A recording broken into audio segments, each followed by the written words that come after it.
20 KG ভরের একটি বস্তুকে ভূমি হতে 40 মিটার উঁচু স্থান থেকে মুক্তভাবে ছেড়ে দেওয়া হলো। তাহলে আমাদের যদি আমরা একটু চিন্তা করি যে আমাদের আসলে বলা হয়েছে কি, আমাদের বলা হয়েছে যে উচ্চতাটা কত ছিল, টোটাল উচ্চতা ছিল হচ্ছে 40 মিটার এবং বস্তুর ভর কত ছিল, বস্তুটা যে ফেলে দেওয়া হয়েছিল সেই বস্তুটার ভর ছিল হচ্ছে 20 কেজি। মানে 20 কেজি ভরের একটা বস্তু 40 মিটার উচ্চতা থেকে ফেলে দেওয়া হয়েছে। ফিজিক্সের কোশ্চেনগুলো সলভ করার জন্য তোমাদের সবার প্রথম যেটা করতে হবে সেটা হচ্ছে দেখবা আসলে প্রশ্নে কি কি ডাটা দেওয়া আছে, তার উপর ভিত্তি করে তোমার অ্যান্সারগুলো হবে। দেখো এবার আমাদের প্রথম কোশ্চেন, এই কোশ্চেনটা যদি আমরা দেখি যে ভূমি হতে কত উচ্চতায় বিভব শক্তি গতিশক্তির 1/3 হবে, এই কোশ্চেনগুলো বরাবরই তোমাদের বোর্ড পরীক্ষার কোশ্চেনে এসে থাকে। তাহলে এই কোশ্চেনগুলো খুব সহজে সলভ করার ওয়েটা হচ্ছে দুইটা জিনিস মনে রাখবে। একটা হচ্ছে গতিশক্তি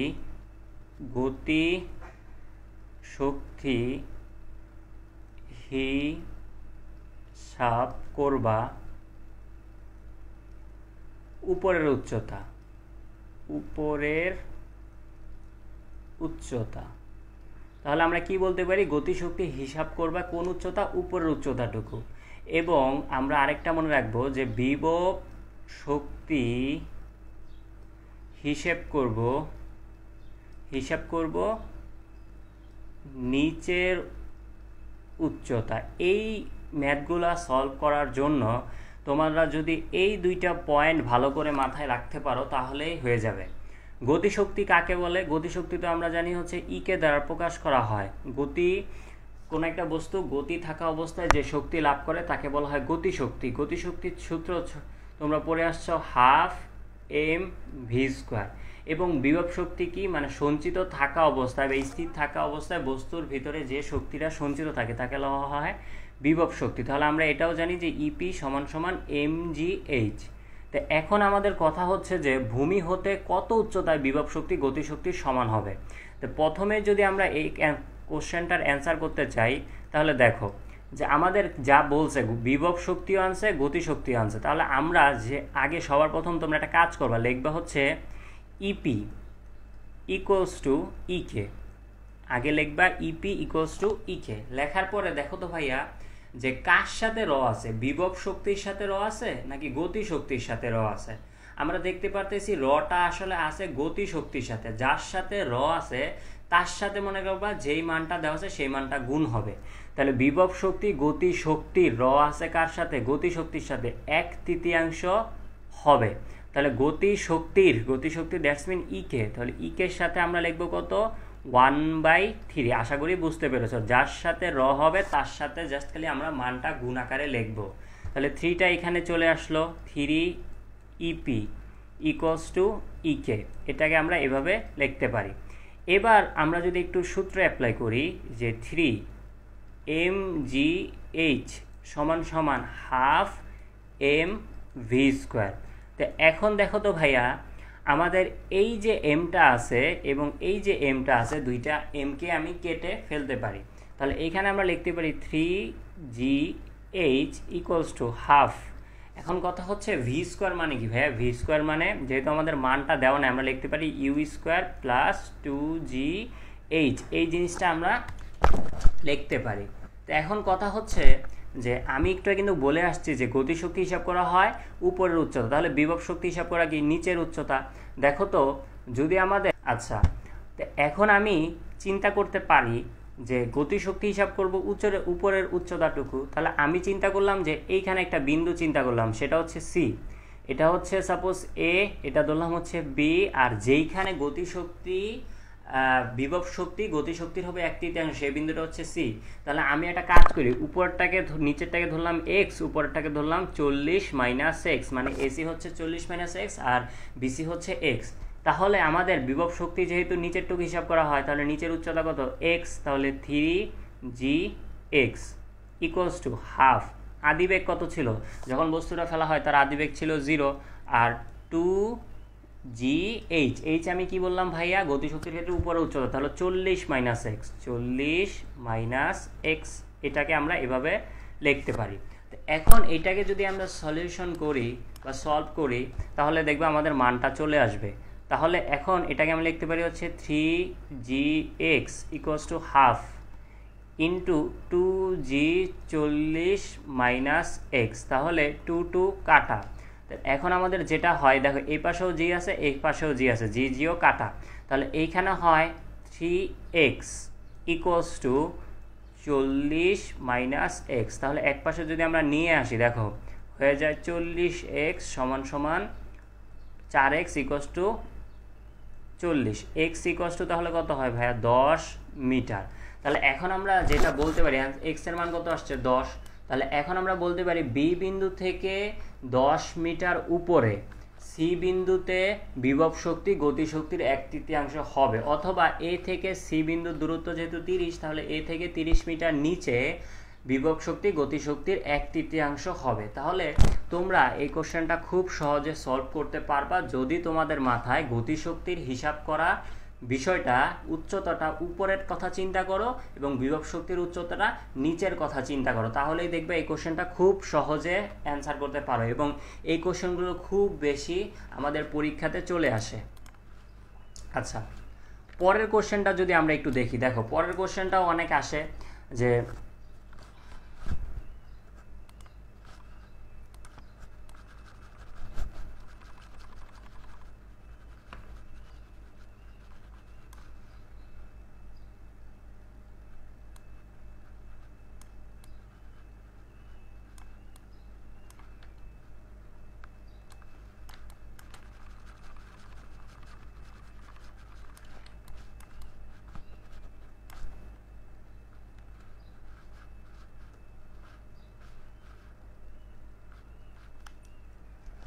আচ্ছা আমাদের পরের কোশ্চেনটাতে দেখো বলা হয়েছে যে সর্বোচ্চ উচ্চতায় এবং পতনকালের 2 সেকেন্ড পর গতিশক্তি সংরক্ষণশীলতা নীতি অনুসৃত করবে নাকি, মানে মেনে চলবে নাকি, যে সর্বোচ্চ উচ্চতায় এবং পতনের 2 সেকেন্ড পর শক্তি সংরক্ষণশীলতার নীতি অনুসৃত হবে কিনা, মানে যুক্তি দ্বারা গাণিতিকভাবে বিশ্লেষণ করতে বলা হয়েছে। তো এখন আমাদের মনে রাখবা যে শক্তির সংরক্ষণশীল নীতিটা কি। শক্তির সংরক্ষণশীল নীতিটা হচ্ছে গিয়ে আমাদের শক্তির কোনো শেষ নেই, শক্তি জাস্ট খালি এক রূপ থেকে অন্য রূপে রূপান্তরিত হয়। তাহলে একটা বস্তু যখন উপর থেকে ফেলা হবে তাহলে তার প্রতিটা বিন্দুতে গতিশক্তি এবং বিভব শক্তির যে যোগফল মানটা, সেই মানটা হবে একটা কনস্ট্যান্ট ভ্যালু। এই জিনিসটাই আমাদের প্রমাণ করতে বলছে। তাহলে চলো এটাকে আমরা সলভ করে ফেলি। প্রথমে হচ্ছে লিখলাম যে সর্বোচ্চ উচ্চতা, সর্বোচ্চ উচ্চতা মানে কি, সর্বোচ্চ উচ্চতা মানে কি 40 মিটার। তাহলে দেখো তো আমাদের সর্বোচ্চ মানে এ বিন্দুর ক্ষেত্রে, এ বিন্দুই হচ্ছে আমাদের কি সর্বোচ্চ উচ্চতা। তাই সর্বোচ্চ উচ্চতার ক্ষেত্রে যদি আমরা একটু চিন্তা করি তাহলে যা করা যায় দেখো, এ বিন্দুর ক্ষেত্রে, এ বিন্দুর ক্ষেত্রে, তো এ বিন্দুর ক্ষেত্রে আমাদের দুইটা জিনিস, একটা হচ্ছে ইপি সমান সমান কি mgh।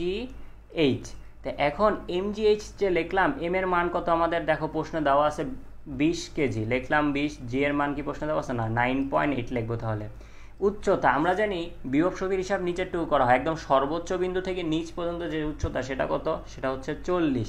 তাহলে এটাকে যদি আমরা ক্যালকুলেশন করি দেখো কত হয় 20 ইন্টু 9.8 ইন্টু 40, এই জিনিসটা হয় আমাদের এত। তাহলে এই জিনিসটা হইতেছে আমাদের 7,840 শক্তির একক হচ্ছে জুল, লিখলাম। এবার ঠিক সেম প্রসেসে আমরা যদি গতিশক্তি হিসাব করি, KE equals to half M V square. তো এখন মনে রাখবা সর্বোচ্চ উচ্চতার ক্ষেত্রে যখন আমরা উচ্চতাটা হিসাব করি সেটা কি গতিশক্তিটা উপরে টুকু, উপরে কোনো উচ্চতা আছে 40-এর উপরে তো আর আমাদের উচ্চতা নেই, তাহলে মনে রাখবে এইচ এর মান 0 হয়। আর এইচ এর মান যখন 0 হয় তখন ভি কত হবে, যেহেতু ইউ স্কোয়ার প্লাস 2gh, আমাদের আদিবেগও 0, এইচ এর মানও 0, তাহলে টোটাল গতিশক্তি আসতেছে আমাদের 0। তাহলে আমাদের আসলে সর্বোচ্চ উচ্চতায় কি আসতেছে দেখো, যখন এইচ ম্যাক্স, যখন কি হবে, যখন হবে এইচ ম্যাক্স, যখন হবে আমাদের এইচ ম্যাক্স, যখন হবে এইচ ম্যাচ তখন মোট শক্তি কত হবে? মোট শক্তি হবে ইকে প্লাস ইপি। তাহলে ইকে প্লাস ইপি মানে কত? ৭,৮৪০ প্লাস 0 অর্থাৎ ৭,৮৪০ জুল। তাহলে আমাদের সর্বোচ্চ বিন্দুতে আমরা গতিশক্তি এবং বিভব শক্তির যে কনস্ট্যান্ট ভ্যালুটা সেই ভ্যালুটা বের করে ফেললাম। এবার আমাদের সেকেন্ড কাজ, এবার আমরা সেকেন্ড কাজ যেটা করব সেটা 2 সেকেন্ড পর আমাদের দেখো 2 সেকেন্ড পর আসলে কোন উচ্চতা আছে সেটা আমার বের করতে হবে। তাহলে আমরা উপরের উচ্চতা এবং নিচের উচ্চতা পাবো। তাহলে 2 সেকেন্ড পর আসলে কোন উচ্চতায় আছে এটা যদি আমরা এখন বের করতে চাই, তাহলে এখন আমরা দেখো যেটা করতে পারি সেটা লিখতে পারি কি, h equals to u t plus half g t square, এটা আমরা লিখতে পারি। তাই ইউটি আদিবেগ কত? 0 প্লাস হাফ ইন্টু জি এর মান 9.8, কয় সেকেন্ড বলছে ভাইয়া? 2 সেকেন্ড, তাহলে 2 স্কোয়ার। তাই এইটাকে যদি আমরা ক্যালকুলেশনটা করে ফেলি যে 0.5 ইন্টু 9.8 ইন্টু 4, তো এইটাই ক্যালকুলেশন করলে আমাদের যেটা আসতেছে সেটা হচ্ছে 19.6 মিটার। তাহলে আমাদের যে ভ্যালুটা ছিল পুরাটা কত? 40, তাহলে 2 সেকেন্ড পর হবে কত? 19.6 মিটার। তাহলে এই যে বিন্দুটা এটা হচ্ছে 19.6 মিটার উপরে। তাহলে এই বিন্দুটা বাকিটুকু কত হবে ভালো বলো তো ভাইয়া? যে 40 মাইনাস, যদি আমরা অ্যান্সারটা করি তাহলে আমাদের যেটা আসতেছে যে 20.4। তো এখন আমাদের এই যে বিন্দুটা আছে এই বিন্দুটার জন্য গতিশক্তি এবং বিভব শক্তি হিসাব করবো যে 2 সেকেন্ড পর। তাহলে আমরা লিখতে পারি কি, ইপি সমান সমান এম জি এইচ। তাহলে এম এর মান কত? এম এর মান আমরা দেখেছিলাম 20 কেজি, 20 ইন্টু তা আমাদের নিচের টুক হিসাব করা হয়, তাহলে 20.4। তাহলে আমরা এটাকে যদি নর্মালি ক্যালকুলেশনটা করে ফেলি তাহলে দেখো তো আমাদের হচ্ছে কত? আমাদের যেটা হচ্ছে সেটা হচ্ছে 20 ইন্টু 9.8 ইন্টু 20.4। তাহলে আমাদের যেটা আসতেছে সেটা হচ্ছে 399.998.4 জুল, এটা আমাদের আসতেছে যে 3998.4। আমরা আবার গতিশক্তি হিসাব করি যে KE equals to half M V square. তাহলে হাফ এম এর মান হচ্ছে 20 আর ইউ স্কোয়ার ভি স্কোয়ারের বদলে লিখতে পারি যে ইউ স্কোয়ার প্লাস 2 ইন্টু জি মানে 9.8 এবং উচ্চতা। তো উচ্চতাটা যদি হিসাব করি আমরা জানি গতিশক্তি উপরের টুকু হিসাব করা, তাহলে 19.6। তাহলে টোটালি যে ভ্যালুটা আসতেছে সেই ভ্যালুটা কত? সেই ভ্যালুটা হচ্ছে আমাদের 3841.6 জুল। এবার আমরা যদি দুইটা যোগ করি ইকে প্লাস ইপি, তাহলে আমাদের দেখো কত আসতেছে 3998 প্লাস 3841.6। তো এইটাকে যদি আমরা ক্যালকুলেশন করি তাহলে আমাদের যেই ভ্যালুটা আসতেছে সেই ভ্যালুটা হচ্ছে 7840 জুল। তাহলে আমরা দেখি তো এই যে উপরে যে ভ্যালুটা বের করছিলাম, এই যে উপরে যে ভ্যালুটা বের করছিলাম মানে সর্বোচ্চ উচ্চতা এবং 2 সেকেন্ড পরের যে উচ্চতা, দুইটা উচ্চতায় শক্তির সংরক্ষণশীলতার নীতি মেনেছে। অর্থাৎ আমরা বলতে পারি যে গাণিতিকভাবে প্রমাণ হলো যে শক্তির সংরক্ষণশীলতার নীতি মেনে চলে। এখন আমাদের 1 কিলোওয়াট ক্ষমতা, তার মানে পাওয়ার দেওয়া আছে যে 1 কিলোওয়াট। এখন কার? ইঞ্জিন। তাহলে মনে রাখবে এটা পি ইন দেওয়া আছে। একটা ইঞ্জিন যদি আমরা চিন্তা করি, ইঞ্জিনের দুইটা ক্ষমতা থাকে, একটা হচ্ছে পি ইন আর একটা হচ্ছে পি আউট। মনে রাখবা আজ পর্যন্ত কোনো ইঞ্জিনের পক্ষে সম্ভব হয়নি 100%ই তার ক্ষমতা ইউজ করা, কিছুটা ক্ষমতা আসলে লস হয়ে যায়। এখন পি ইন তাহলে আমরা কি জানি? মনে রাখবা পি ইন সবসময় পি আউট থেকে বড় হবে, এটা খালি খেয়াল রাখবা। তো পি ইন দেওয়া আছে 1 কিলোওয়াট। তা কিলোওয়াট থেকে ওয়াটে যায় কিভাবে? 1000 দ্বারা গুণ করে 10⁻³ লিখতে পারি, অথবা তোমরা 1000 দ্বারা গুণ লিখতে পারো। আচ্ছা, এবার কত ভর 100 কেজি পানি উত্তোলন করা হয়েছিল? উচ্চতা কত দেওয়া আছে? উচ্চতা দেওয়া আছে 5 মিটার। আর প্রথম সময় যেটা দেওয়া আছে সেটা কত? সেটা হচ্ছে 10 সেকেন্ড। তো এখন সম্পূর্ণ পানি উত্তোলন করতে কৃত কাজের পরিমাণ কত? তা আমরা যেটা করতে পারি সেটা হচ্ছে কি, আমরা যেটা করতে পারি সেটা হচ্ছে W সমান সমান mgh। W সমান সমান কি লিখতে পারি? W সমান সমান আমরা লিখতে পারি হচ্ছে mgh। তাহলে দেখো আমাদের প্রথম কোশ্চেনটা যদি অ্যান্সার দিই ঘ, W equals to M G H, তাহলে এম এর মান কত ভাইয়া 100 কেজি, জি তো দেওয়া নাই, তাহলে 9.8, কত মিটার উচ্চতা তুলতে হবে, 5 মিটার উচ্চতায় তুলতে হবে। তাহলে এটাকে যদি আমরা ক্যালকুলেশন করি 100 ইন্টু 9.8 ইন্টু 5, এটাকে যদি আমরা ক্যালকুলেশন করি তাহলে 49,000 জোল। এটা হচ্ছে আমাদের কি, তাহলে প্রথমটার অ্যান্সার, খুবই সোজা কোশ্চেন। তারপরে বলা হয়েছে যে যদি সম্পূর্ণ পানি উত্তোলন করতে 2 সেকেন্ড সময় বেশি লাগে তাহলে কর্মদক্ষতা কীরূপ পরিবর্তন হবে। তো এখন আমাদের কর্মদক্ষতা তুলনা করতে বলছে, প্রথমে 10 সেকেন্ড, তাহলে পরে আরও 2 সেকেন্ড সময় বেশি লাগে, মানে 12 সেকেন্ড। তাহলে দুই ক্ষেত্রে আমরা কর্মদক্ষতাটা বের করলেই চলে আসতেছে। তাহলে আমাদের কর্মদক্ষতা যদি বের করতে চাই তাহলে মনে রাখবা কর্মদক্ষতা উপরে হয় পি আউট, নিচে হয় পি ইন ইন্টু 100% ইন্টু, এটা হচ্ছে কর্মদক্ষতা বের করার সূত্র। তাহলে প্রথম ক্ষেত্রে সময় কত ছিল, 10 সেকেন্ড। তাহলে আমাদের পি আউট বের করার সূত্র মনে রাখবা W by T, P in into 100%। তাহলে ডাব্লিউর মান তো আমরা বের করলাম কত, 4900, ডিভাইড বাই সময় হচ্ছে 10, আর পি আউট দেওয়া ছিল কত, 1 ইন্টু 10 ইনভার্স 3 ইন্টু 100%। তো এটাকে যদি আমরা নর্মালি ক্যালকুলেশনটা করে ফেলি, দেখো আমাদের কি হইতেছে 4900 ডিভাইডেড বাই 10 আর 1 ইন্টু 10 টু দি পাওয়ার 3, আর পাশে আমাদের কি লিখতে পারি, পাশে জাস্ট খালি গুণ 100, তা আমাদের আসতেছে 49% এটা হবে শুধু 3।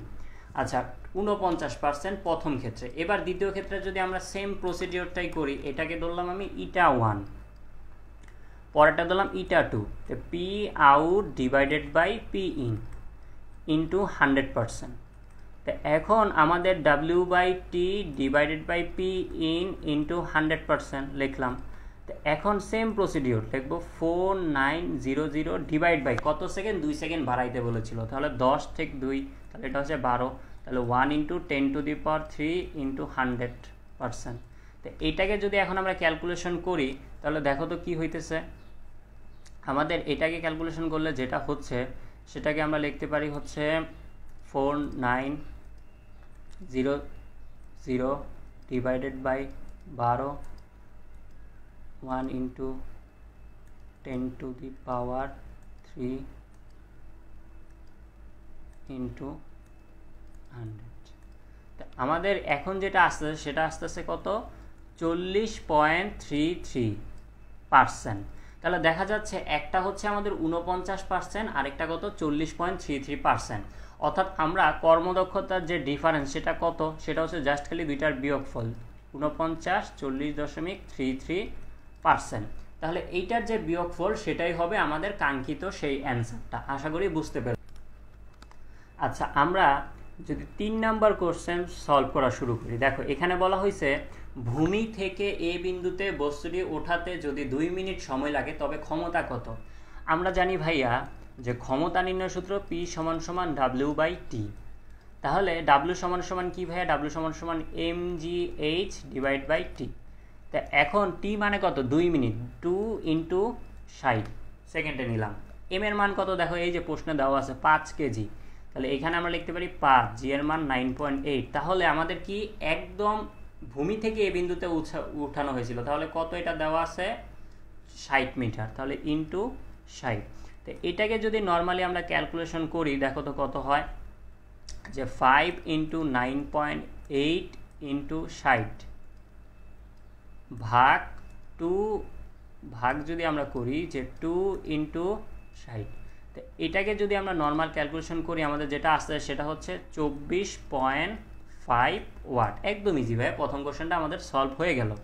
এবার হচ্ছে দ্বিতীয় কোশ্চেনটা, একটু আগে যে কোশ্চেনটার মতো করেছিলাম যে বি এবং সি বিন্দুতে শক্তি সংরক্ষণশীলতার নীতিগুলো মেনে ছিল নাকি। বি এবং সি বিন্দুতে শক্তি সংরক্ষণশীলতার নীতি অনুসৃত করেছিল বা মেনেছিল নাকি। তাহলে এই যে বি আর এই যে সি, চলো তাহলে এটা করি। দেখো আমি কিন্তু আগে যে কোশ্চেনটা সলভ করেছিলাম সেটাতে বলেছিলাম গতিশক্তি হিসাব করা হয় উপরের উচ্চতা, বিভব শক্তি হিসাব করা হয় কোন উচ্চতা, নিচের উচ্চতা। তাহলে এখন আমরা যেটা করতে পারি যে বি এর ক্ষেত্রে বি এর ক্ষেত্রে দেখো তো বি বিন্দুর উপরের উচ্চতা কত, আমাদের বলা হয়েছে যে এবি, এবি মানে 1/4 এসি। এবি মানে কি বলা হয়েছে, এবি মানে বলা হয়েছে 1/4 ইন্টু এসি। এসি মানে কত, এসি, এসি মানে হচ্ছে 60। তাহলে এটাকে যদি আমরা ক্যালকুলেশন করি যে 60/4, তো এটাকে আমাদের ক্যালকুলেশন করলে হতেছে 15। তাহলে নিচের বিসি কত হবে বলা, নিচের বিসি হবে 60 - 15 অর্থাৎ 45 আমাদের আসতেছে। এটা 45 আর এটা হচ্ছে 15 মিটার। এখন বি এর ক্ষেত্রে মনে রাখবা বি বিন্দুর ক্ষেত্রে ইপি হবে কি MGH, এম এর মান কত দেওয়া আছে 5, জি এর মান দেওয়া আছে 9.8। আর উচ্চতা আমরা জানি উচ্চতা বিভব শক্তিটা নিচে টু হিসাব করা হয়, তাহলে বিসি হিসাব করা হয়। বিসি কত 45। তাহলে এটাই যদি আমরা ক্যালকুলেশন করি যে 5 × 9.8 × 45, এটাই ক্যালকুলেশন করলে আস্তে আস্তে আমাদের 2205 জোল। এবার আমরা যদি এবার গতিশক্তিটা হিসাব করে ফেলি, দেখো তো গতিশক্তি হিসাব করব KE equals to half M V square. তাহলে হাফ এম এর মান হচ্ছে 5, ভি স্কোয়ারকে লিখতে পারি ইউ স্কোয়ার প্লাস 2GH। তাহলে এটাকে লিখতে পারি half into 5 into U square. U square মানে কি 0, আদিবেগ 0 প্লাস 2 ইন্টু জি 9.8। আমরা জানি গতিশক্তিটা উপরেরটুক হিসাব করা, আমরা উপরেরটুক কত বের করছিলাম 15। তাহলে এটা হচ্ছে 15। তো এটা দিয়ে যদি আমরা এখন ক্যালকুলেশনটা করে ফেলি, দেখো তো কত হয়, 0.5 ইন্টু 5 ইন্টু 2 ইন্টু 9.8 ইন্টু 15, এখানে আসলে 735 জোল। তাহলে আমাদের আসলে বি বিন্দুর মোট শক্তি কত আসে, ইভি দুইটার যোগফল 2205 যোগ 735। তাহলে এটা যদি আমরা করি যোগ 5, তো এটা করলে আসতেছে 2940 জোল। তাহলে আমার বি বিন্দুর যে শক্তিটা সেটা আমরা বের করে ফেললাম। এবার দেখো তো আমাদের সি বিন্দু বলছে, সি বিন্দু, তো সি বিন্দুর সংরক্ষণশীলতার নীতি যদি আমরা বের করতে চাই তাহলে কিভাবে করা যায় বলো তো ভাইয়া। আমরা জানি সি বিন্দুটা ভূমিতে, তো ভূমি থেকে একদম উচ্চতা, উপরের উচ্চতা কত 60, আর ভূমি থেকে একদম সি থেকে একদম নিচের উচ্চতা কত 0। তাহলে সেম জিনিসটা যদি আমরা করি, দেখো তো সি এর ক্ষেত্রে ইপি MGH, তো এখন আমাদের যেহেতু এটা হচ্ছে সি, তাহলে আমরা জানি বিভব শক্তির নিচের উচ্চতা, সি এর নিচে কি, জি এর নিচে আসলে 0, তাহলে এম ইন্টু জি ইন্টু 0, তাহলে টোটালটাই 0। আর গতিশক্তি যদি হিসাব করি KE equals to half M V square, তাহলে হাফ লিখলাম, এম মানে কত দেওয়া ছিল 5, আর আমাদের ভি স্কোয়ার মানে U square plus 2 into G 9.8 into উচ্চতা। আমরা জানি গতিশক্তির ক্ষেত্রে উপর উচ্চতা হিসাব করা, তাহলে তখন হিসাব করা একদম পুরাটা উচ্চতায়, তাই পুরাটা উচ্চতা কত 60 দেওয়া আছে। তো এটাকে যদি আমরা ক্যালকুলেশন করি 2 তো কাটা, তাহলে 5 ইন্টু 9.8 ইন্টু 60,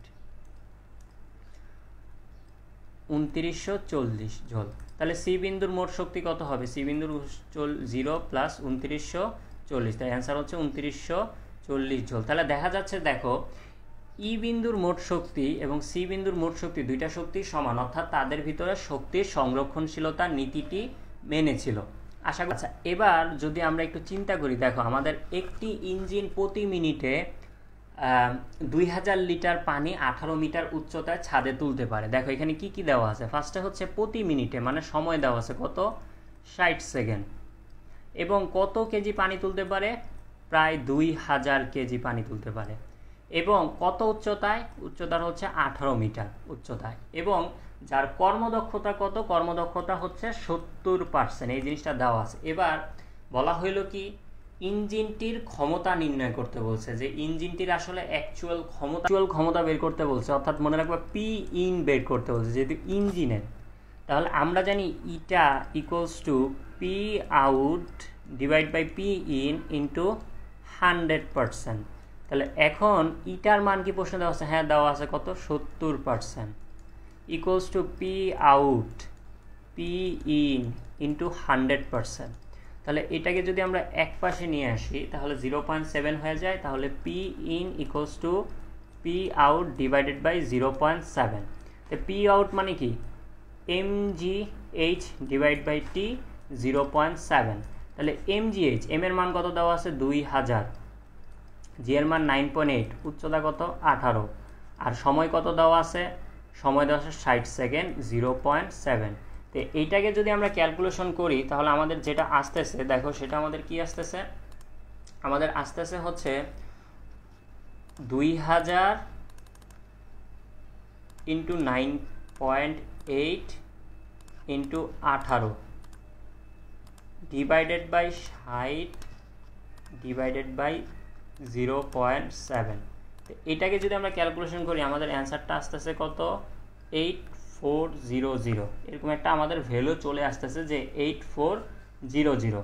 তা আশা করি বুঝতে পেরেছো আমাদের প্রথম যে মানটা সেটা চলে আসলো, এত ওয়াট ক্ষমতার আমাদের এটা চলে আসলো। এবার বলা হইলো যদি ইঞ্জিনটির কর্মদক্ষতা 60% হয় বা হতো তাহলে সকল পানি একই উচ্চতা তুলতে পূর্বের তুলনায় কত গুণ বেশি সময় লাগতো, এরকম কিছু বলা হয়েছে। একদম ইজি ভাইয়া, আমরা সেম জিনিসটা লিখবো, মানে সময় বের করে তুলনা করতে হবে।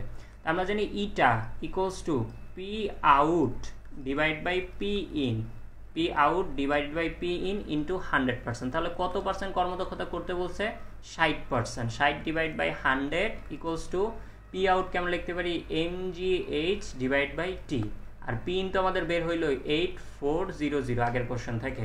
তো এখন 60 into 8400 divide by 100 equals to M এর মান কত ছিল 2000 ইন্টু 9.8 উচ্চতা কত 18 ডিভাইড বাই টি। তো টিটা যদি আমরা করি তাহলে টিটা যদি আমি এক পাশে নিয়ে আসি তাহলে আস্তে আস্তে 2000 into 9.8 into 18 to 100 divided by 60 into 8400, এই মানটা আমরা এখন যদি ক্যালকুলেশন করি, তো ক্যালকুলেশন করলে আমাদের যেটা আসতেছে দেখো into 9.8 into 18 into 100 divided by 60 into 8400, তাহলে আমাদের আসতেছে কত, আমাদের আসতেছে 70 সেকেন্ড। আমাদের বেশি সময় লেগেছে, তাহলে আমাদের যে সময়টা বেশি লেগেছে সেটাকে আমরা কি করতে পারি, দুইটাকে তুলনা করে বা ভাগ করে দিতে পারি। আমাদের যদি বলতো যে কত সময় বেশি লেগেছে তাহলে আমরা জাস্ট খালি 70 এবং 60-এর ভিতরে যে ডিফারেন্স সেই মানটাই জাস্ট খালি আমরা বের করে দিতাম, তাহলে আমাদের অ্যান্সারটা চলে আসতো। তো এখন আমাদের বলা হয়েছে তুলনা করতে, তো তুলনা যেহেতু করতে বলছে আমরা জাস্ট খালি কি করব, দেখো আগের যে ভ্যালুটা সেটা নিচে লিখব এবং ডিফারেন্সটা কত সেটা উপরে লিখব, ইনটু আমরা হচ্ছে এটা করতে পারি, তাহলে 10 ডিভাইড বাই 60। তো এটাকে যদি আমরা নর্মালি ক্যালকুলেশন করি যে 10 ভাগ 60, তাহলে এটা হচ্ছে আমাদের 1/6 বা 0.1667 গুণ আমাদের হয়েছে। তাহলে আশা করি এই কোশ্চেনটা তোমরা বুঝতে পেরেছো।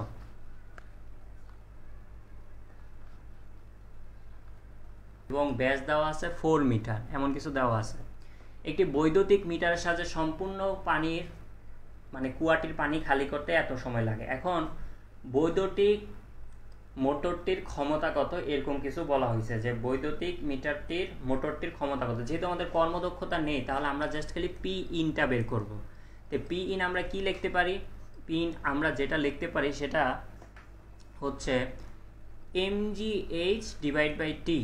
এখন দেখো তো ভর কি দেওয়া আছে, না ভর দেওয়া নেই, ভরের বদলে আমরা মনে রাখবো রো ভি লিখতে পারি। ছোটবেলায় পড়ছিলাম রো সমান সমান কি এম বাই ভি, তাহলে এম এর বদলে রো ভি লিখতে পারি জিএইচ ডিভাইড বাই টি। তো এখন রো তো লিখলাম, পানির রো এর মান কত, পানির ক্ষেত্রে মনে রাখবা ঘনত্ব হচ্ছে 1000 রো, আর এটাকে আমরা লিখতে পারি ভি, ভি এর বদলে আমরা লিখতে পারি হচ্ছে পাই আর স্কোয়ার এইচ, পাই আর স্কোয়ার এইচ, অথবা যেহেতু আমাদের একটা অলরেডি এইচ আছে আমরা একটা লিখতে পারি এল জিএইচ ডিভাইড বাই টি। তো এখন আমরা যেটা করতে পারি দেখো রো এর বদলে আমরা লিখবো হচ্ছে 1000 3.1416, আর আর এর মান দেখো যে ব্যাস কত দেওয়া আছে 4 মিটার, তাহলে ব্যাসার্ধ হবে অর্ধেক 2 মিটার।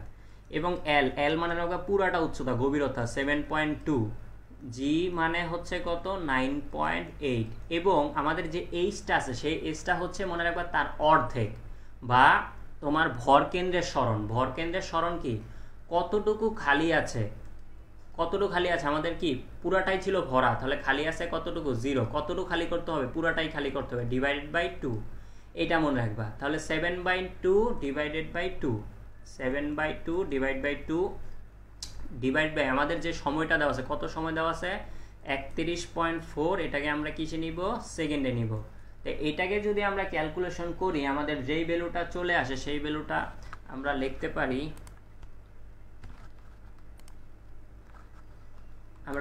হচ্ছে 1000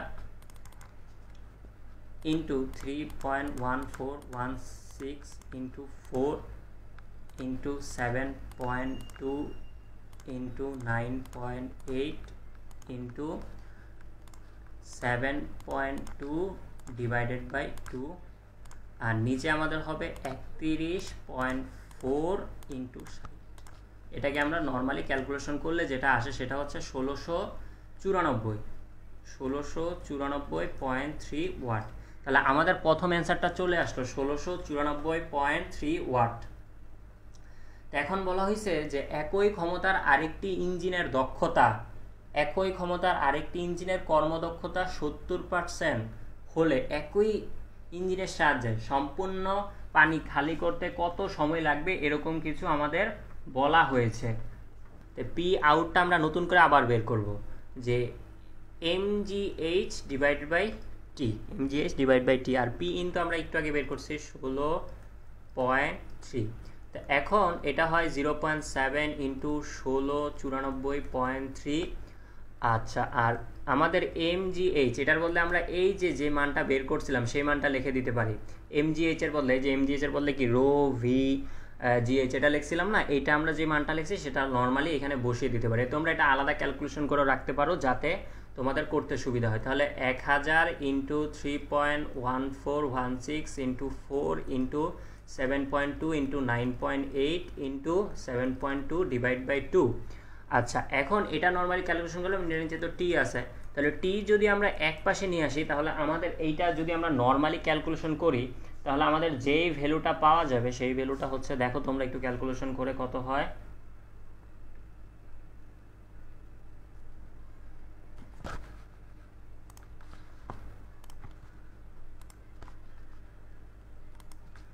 আমাদের প্রথমে হচ্ছে 1000 into 3.1416 into 4 into 7.2 into 9.8 into 7.2 divided by 2।